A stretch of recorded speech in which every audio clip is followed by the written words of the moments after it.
Hello, in this tutorial, I'll show you how to delete a character on PolyBuzz account.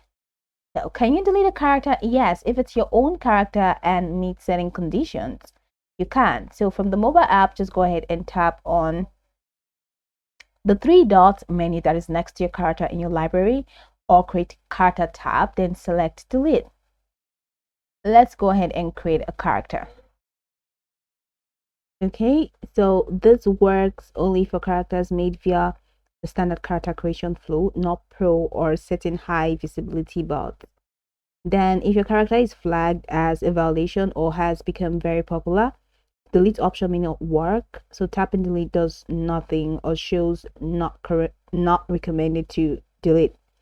For bots with hundreds of thousands of messages or flagged status, deletion often fails. So many users report being unable to delete such characters from the app and needing Discord or support intervention.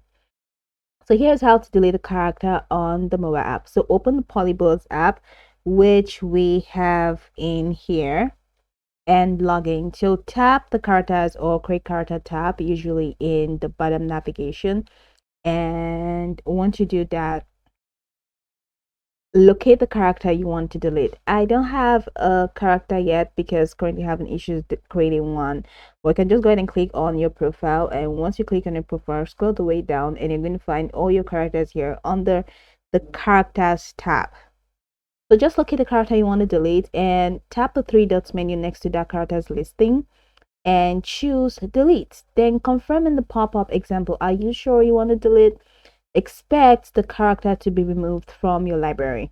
If deletion fails and you get no response or a warning about popularity, the character may be undeletable via the app. So, make character private if delete fails.